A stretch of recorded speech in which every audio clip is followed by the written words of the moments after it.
Assalamualaikum warahmatullahi wabarakatuh.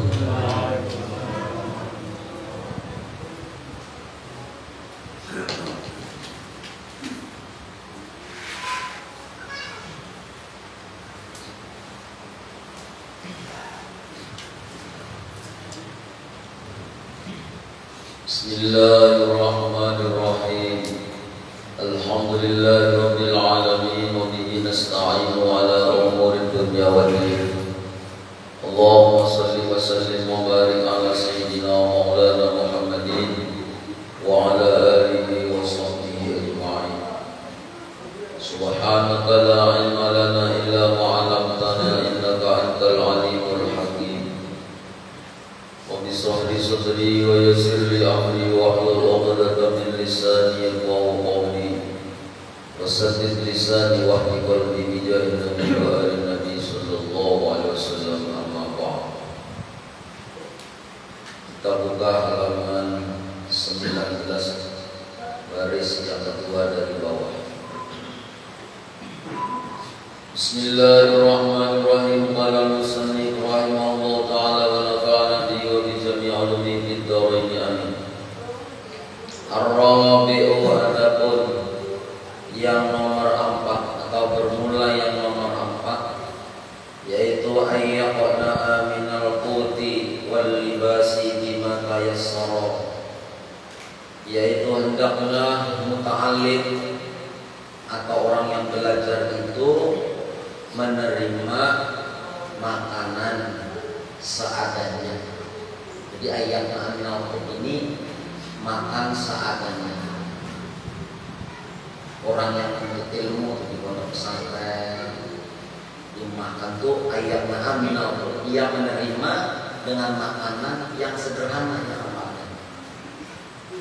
Wal libasi, dan juga pakaian pun yang sederhana. Bima tayassara, dengan sesuatu yang menjadi mudah bagi si santri. Jadi bagi muta'alim yang belajar, makan sederhana, pakaian sederhana, supaya ada kesulitan mencarinya. Wabi sobri ala adnal aisi, dan dengan sabar dalam menghadapi lebih rendah-rendahnya kehidupan. Artinya sangat sederhana. Orang perlu diatur, makan sedikit seadanya, baju seadanya. Sabar di dalam menghadapi kehidupan yang sangat sulit ketika di pesantren. Ketika menuntut ilmu, terutama yang masih di bangku pesantren. Kalau demikian bijasidin yanan usahakan ilmi, maka orang itu akan mendapatkan luasnya ilmu wajah samlil qalbi, dan mendapatkan bisa mengumpulkan kisah-kisahnya hati min mutafaraqatil amali, daripada beda-bedanya anak-anak. Itu ini adabnya orang yang menuntut ilmu yang nomor 4. Jamaah sekalian dirahmati Allah Subhanahu wa taala, memang al ilmu bi qadri ta'ab. Ilmu itu bisa dilihat atau tergantung kadar kesulitannya dalam waktu menuntut. Semakin sulit waktu menuntut ilmu, semakin banyak riyadhah sederhana, kehidupannya pas-pasan, bahkan terkesan kesulitan menuntut ilmu di dalam makannya, biayanya. Maka versinya apa? Yanalu sa'atal ilmi, maka dia akan mendapatkan keluasan ilmu. Dia kisahnya yayasan apa? Kesim Asari. Waktu jadi santrinya Mbah Yai Khalil, waktu sidang belajar, waktunya mengaji itu, susu sidang datang dulu datang. Orang belum datang, santri lain saya duduk sudah menunggu hadirnya guru. Jangan sampai terdulu gurunya daripada muridnya. Gaya Asari dulu. Dalam qadimul la yumalu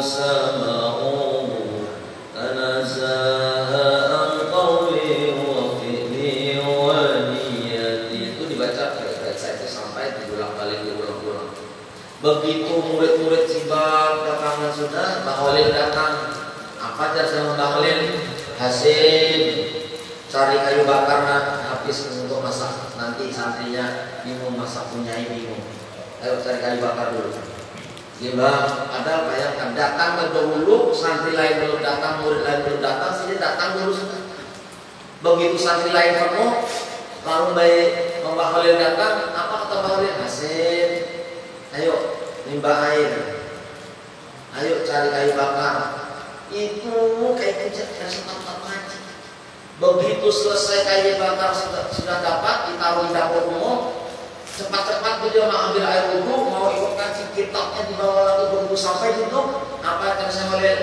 Wallahu a'lam bishawab ya untung.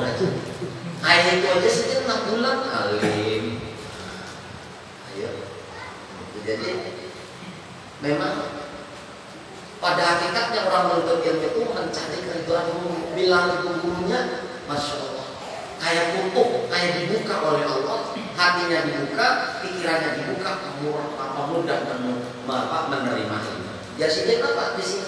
Ayatnya minal qut, hendaknya dia menerima dari makanan asal kawah hidup. Minal qut itu dari kekuatan, artinya makan sedikit asal hidup selesai.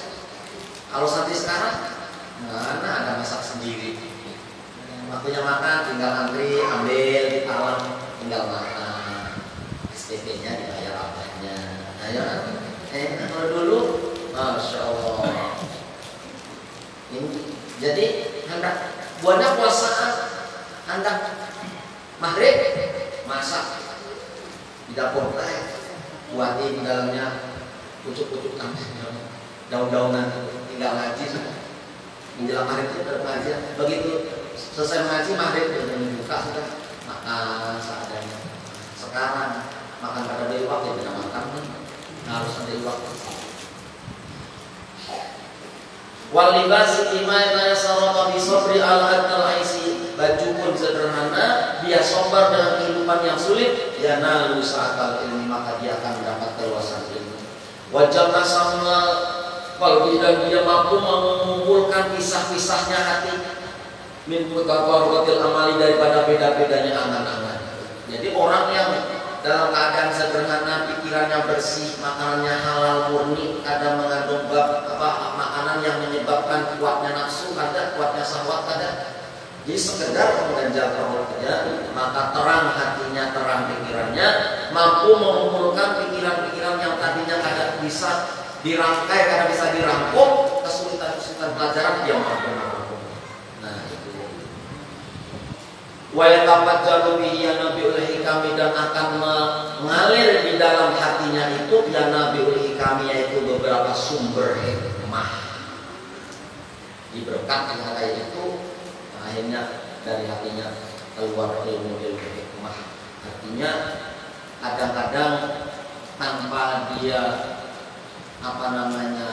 matlaah, tanpa dia mendengar dari penjelasan guru, dia keluar dari pikiran yang cemerlang. Oh ini sekalinya pahamannya seperti ini, diberi Allah seperti ini, cerdas. Jadi kalau menurut medis makanan itu yang bervitamin, nah kan gitu kan, yang bervitamin, ada minum susu, ada daging. Coba kita teruskan bacaan kitab ini, bertentangan. Nah coba di sini. Qala Imam Syafi'i, berkata imam besar kita yaitu Imam Syafi'i radhiyallahu anhu, la yaqlahu min talabal ilma bi izzatin nafsi. Tidak akan beruntung orang yang menuntut ilmu bi izzatin nafsi, dengan kemuliaan diri, bermewah-mewah kemuliaan diri. Wasa'atil ma'isah, dan luasnya penghidupan, artinya banyak sangunya.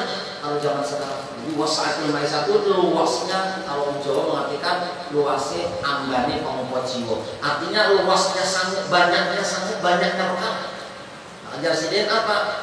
Layak lahu man talabal ilma bi izzatin nafsi, tidak akan beruntung orang-orang yang menuntut ilmu dengan merasa diri yang mulia dan luasnya atau banyaknya bekal. Walakin man talabahu bi dillatin nafsi, tetapi orang yang menuntut ilmu itu dengan rendahnya nafsu, hina, rendah, kadang-kadang pakaian tukang camping, kadang-kadang baunya bau penguk, ya kalau nanti baunya santri itu mana ada yang kecuali dia jadi tukang bulu harum-harumnya, menikmati si santri apalagi yang malam, amis baunya santri. Nah, maka apa jasidin? Walakin man kalau bidalatil nafsi, tapi orang yang menuntut ilmu dengan hinanya nafsu, wadikil aisi dan sedikitnya sangu, wahad matil ulama dan dia melayani ulama, aflaha maka dia akan beruntung. Ayo ya, itu orang bahari. Kalau dipikir-pikir kayaknya masuk akal.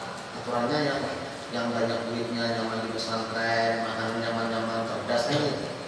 Nah, jadi kalau orang menuntut ilmu jangan memuliakan diri dulu, dengan kemuliaan diri harus dengan merendahkan diri, merendahkan hati, mengosongkan hati, jangan sampai merasa sudah bisa, merasa sudah penuh seperti gelas yang penuh. Jadi berangkat dengan gelas yang kosong, pulangnya mendapat isian air yang penuh. Kalau berangkatnya sudah penuh dulu, ditumpahi ilmu, dituangi ilmu, kadang mau masuk tumpah ilmunya. Wal khamisu, dan yang nomor 5 yaitu ayya qasima awqata lailihi wan naharihi, hendaklah dia membagi waktu malamnya dan siangnya. Wa yaqtanima ma baqiya min umrihi, dan dia mengambil bagian daripada sisa umurnya. Fa inna baqiyatal umri, karena sisa-sisa umur itu la qimatalaha, sangat berharga. Apa itu? Artinya tidak bisa dihargai dengan harta. La qimatalaha tidak bisa dihargai dengan harta. Sisa umur itu. Maka akhlaknya orang yang menuntut ilmu harus bisa membagi waktu. Harus bisa mengambil waktu semaksimal mungkin, tinggal waktu sedikit digunakan untuk kesempatan belajar, waktu sedikit digunakan untuk waktu belajar. Kenapa? Biasanya karena fa'inna baqiyatal umri la qimatalaha, karena sisa umur yang tertinggal sehari makanya kita diberi Allah 24 jam. Nah, pagi sudah sembahyang subuh, lalu matlaah, kalau pesantren kayak pengajian rutin, lalu sekolah umum, zuhur, sembahyang zuhur, istirahat, makan siang, sekolah lagi diniahnya, kena sore asar, habis asar leha-leha. Nah, jangan dipakai leha-leha kalau masih di situ. Maka dipakai sisa-sisa umur itu sangat berharga. Orang tuh hendak mati, umpamanya hendak mati, umur sisa 1 jam itu berharga sekali. Rabbi laula akhartani ila ajalin qarib, ya Allah, tunda dulu kematian kita sebentar aja. Ujar orang yang hendak mati ini minta apa? Setahun lagi kalau bisa. Ya malaikat kata Allah, mungkin itu sebulan lagi kata Allah. Ayo seminggu lagi kata Allah, sehari lagi kata Allah, sejam lagi kata Allah juga. Ayo beberapa menit turun tunda kematian turun. Hendak taubat, hendak beribadah. Jadi sisa umur itu luar biasa. Nanti kita kadang-kadang habis mengocak HP umur, kan sudah mengocak HP kayak tersihir, hilang waktu padahal Masya Allah. Semua itu akan dipertanggungjawabkan. Waktu kita yang sia-sia, yang berjalan, semuanya ada hitungannya. Semuanya ada hitungannya. Ada poin mana waktu jangan sia-siakan. Waktu itu Masya Allah. Nah, orang yang bijak, orang yang pandai menggunakan waktu. Bila duit bilang bahwa jadi sakit, tapi waktu yang sudah berlalu tidak awal lagi. Kalau kamu boleh lagi, tidak bisa sendiri. Kalau orang yang pintar, yang bijak, yang kebanyakan sukses itu orang yang pandai menggunakan waktu, bijak dalam menggunakan waktu. Kadang orang yang bijak itu leha-leha, daling-daling di atas kasur, ngecek HP, kena bangun melandau, jam 9 hanya bangun, mandi, sarapan, mau cek HP lagi, leha-leha jadi profesor, kan? Nyatakan jadi orang mulai jadi. Walaupun Allah mampu menjadikan orang pintar tanpa belajar, tapi untuk hukum adat nyatanya tidak ada orang leha-leha, ada orang leha-leha suci. Walaupun Allah mampu menciptakan suci tanpa bekerja, mampu, sangat mampu, itu hak prerogatif Allah, sifat jaiznya Allah. Tapi nyatanya orang yang yang rajin Nyatanya itu yang suka. Makanya kita boleh ngomong rajin, tanggal pandai, hemat, tanggal kaya, boleh secara adat memang kayak itu. Tapi berkeyakinan 100% tidak boleh. Karena Allah tanpa rajin pun orang bisa jadi wali, bisa juga. Tapi bukti nyata Allah itu sesuai dengan janji Allah. Yang rajin, cangkal, usaha, rata-rata nyaman hidup. Yang rajin selalu belajar, kita baca, dasar pintar juga. Kuliah S1 dasar jadi dokter. Itu hukum adat dan Allah itu sangat adil. Tidak mungkin susah payah itu hasilnya membohongi usahanya. Hanya orang menuntut ilmu itu pun jerih payahnya menuntut ilmu. Lihat aja. Kita punya cerita faktanya. Kita ini punya keturunan, mohon maaf lah, dari guru, dari kiai kita, dari datuk kita pun Kiai Sardini. Kiai Sardini itu kakek saya. Kakek saya itu kenapa dinamakan Kiai Sardini? Kiai Sardini berangkat umroh. Pertama berangkat haji, nganter gurunya naik haji. Guru haji kan dulu pakai kapal. Rupanya hendak melepas keberangkatan guru ini, Kiai Sardini naik pohon di pinggir laut itu supaya nanti melihat sampai jauh, tetap melihat kapal itu. Nah, rupanya kelawasan menunggu di atas kapal pada berangkat buru masuk ke dalam kapal. Pingsan di pada datangnya di dek balik atas. Pingsan, bangun-bangun di tengah laut sudah. Ikut akhirnya ke Mekah. Ikut ke Mekah, ngaji di Mekah 15 tahun. Pulang ke kampung di Banyuwangi, pulang di situ dites orang bahasa kita. Ayai, dari Kang Santri, sampai kan sudah 15 tahun. Kami mau ngetes ilmunya. Itu di belakang rumah ada pohon kelapa. Saya mau tanya itu, pohon kelapa itu jumlahnya berapa? Buahnya, yang berbuah itu sekarang jumlahnya berapa? Kalau ada yang tua berapa? Kalau ada yang masih muda, kelapa mudanya berapa? Ayo sampai tes. Ayo, jangan dites ilmu nahwu sorokan dan dites bacaan ilmu ini. Ini tes-tesannya langsung ilmu asap. Tuh kelapa di belakang rumah itu, yang muda berapa, yang tua berapa, hitung kalau memang betul-betul alim. Tapi orang-orang sudah kesulitannya luar biasa, jatuhnya luar biasa. Jawab sedikit, jelas langsung diakui, langsung jadi panutan bisa kena. Nah, ternyata waktu sebelum pulang itu sudah diselamati yang namanya Sardini ini. Sebelum dikasih nama Sardini, tak pulang-pulang kemana, padahal ikut ke Mekah. Kalau sekarang kan enak, pakai HP dihabarin, ya. Ini ikut ke Mekah, kaji Mekah, selamati telung dinanan, betung dinanan, ya. Terus selamat itu awas 3 hari, 7 hari, 40 hari, yuk. Sampai setahunnya, 2 tahunnya, sekalinya datang. Bah datang yang di rumahnya kan ada saya, kalau situ masih hidup. Nah, ini cerita kami dapat dari Kiai Muhammad Irfan Qori Abdul Fatah, kakak sepupu kami, anak adik kami. Lalu apa hujannya? Sekalinya malam-malam datang, Assalamualaikum. Jenggot sudah panjang tinggi sudah. Jadi yang di rumahnya tak juga. Siapa nih? Lalu menurut cerita dari depan itu, Wong Jawa seperti ini. Kami di dalam rumah ini dalam perasaan pemesar, semuanya bulu-bulunya ini cagatan bunyinya Nah, karena pemesar datangnya itu sar itu kan. Terus datang itu nggak sendiri, wis bawa buju, sudah bawa istri, bawa bini. Makanya akhirnya dinamakan Sarbini. Nah, itu kisahnya begitu. Alimnya seperti itu. Alim. Nah, cucu Sidin yang mungkin Pak Betul Pak akan seperti itu langsung kita mau ke sana dulu Pak. Nah, 1/4. Ini cerita orang yang kesulitan dalam menuntut ilmu. Yang satu Ajar Ali, Habib Lukman pernah datang ke Banyuwangi, rumahnya tempat ya Ayah Ali. Fotonya disampaikan kepada saya masuk ke sini.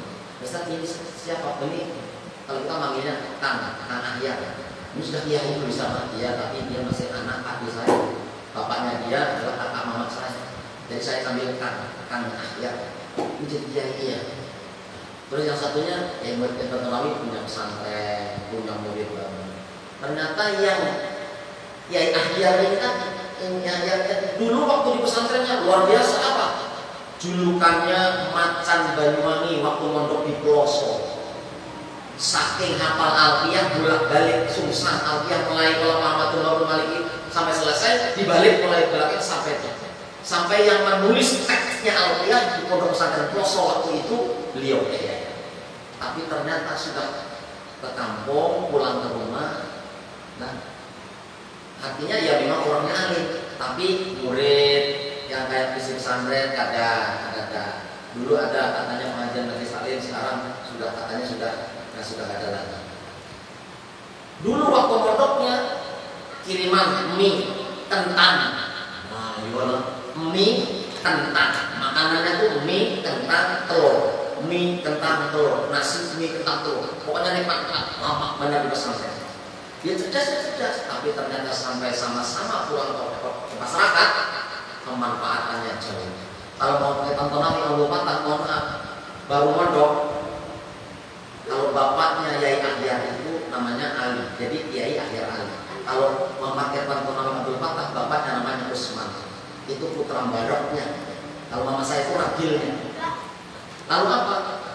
Kalau perbedaannya dengan Yai memakai tontonan Abdul Fatah, ini hawanya ketiga sudah sampai manfaat.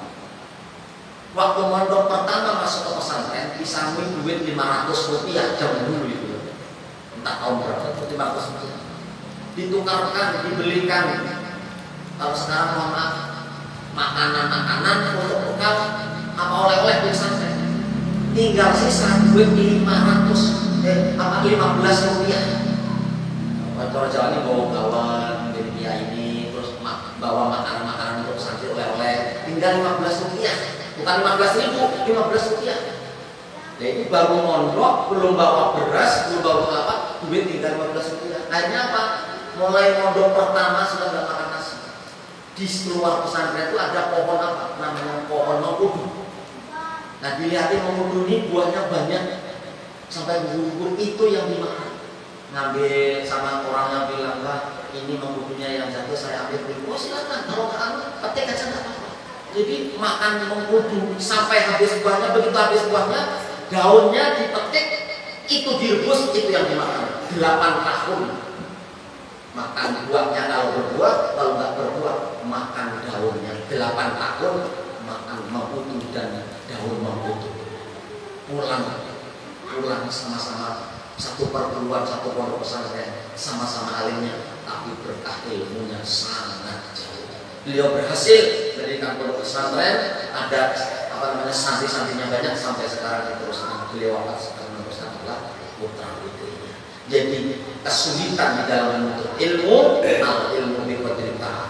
Sampai sekarang pun tidak ada yang sia-sia orang menuntut ilmu kalau dia kesulitan, apalagi puasa sunnah, banyak puasanya, banyak wiridnya, luar biasa. Nanti ketika terjun di masa 2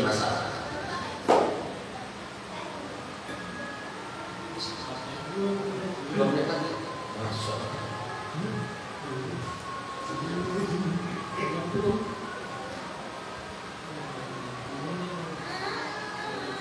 Lalu apa jasidin wal khomis dan yang nomor 5? Ayam qasima al-qatalaini wa nahri, dia membagi ilmu, membagi waktunya siang dan malam. Wa yaqtani ma baqiya min umri, dan dia mengambil sisa-sisa waktu, sisa-sisa umur untuk dipergunakan sebaik-baiknya. Waswadul awwati, dan lebih bagus-bagusnya waktu lil hifdi, untuk menghafal, yaitu al-ashari, waktu sahur. Jadi kalau yang enak menghafal ilmu, matlaah ilmu, itu waktu sahur yang paling bagus, mudah masuk. Walil bahsi, dan waktu yang baik untuk membahas ilmu, al-abkari, yaitu waktu subuh pagi. Walil kitabati wasatul nahari, dan untuk menulis ilmu yang bagus tengah hari. Walil mutalaati wal mudzakarati, dan untuk matlaah dan mudzakarah ilmu yang baik adalah al-lailu, waktu malam. Wa aswadu amkanil hifdi, dan lebih bagus-bagusnya tempat untuk menghafal al-ghurafu, yaitu kamar. Wa kullu mawdi'in ba'idin anil muhriyati, dan tiap apa tempat-tempat yang jauh dari perkara yang bisa melupakan. Wala yasunu dan tidak bagus apa al-hibru menghafalkan bi hadratin nabati di tengah-tengah atau menghadapi tumbuh-tumbuhan wal hadrati dan hijau-hijauan. Ada bagus menghafalkan sesuatu itu di tengah padang hijau. Wal anhari dan dekat sungai. Wa dobijil aswati dan gemuruhnya suara. Jadi kalau bagus menghafal memang di dalam kamar. Jangan kamu berisik-berisik. Mudah lupa. Kita dulu menghafal ya sembunyi masing-masing bisa sudah insya Allah habis bisa kita tahlilan lagi ya, seperti kemarin disebut dan kita dengar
Allah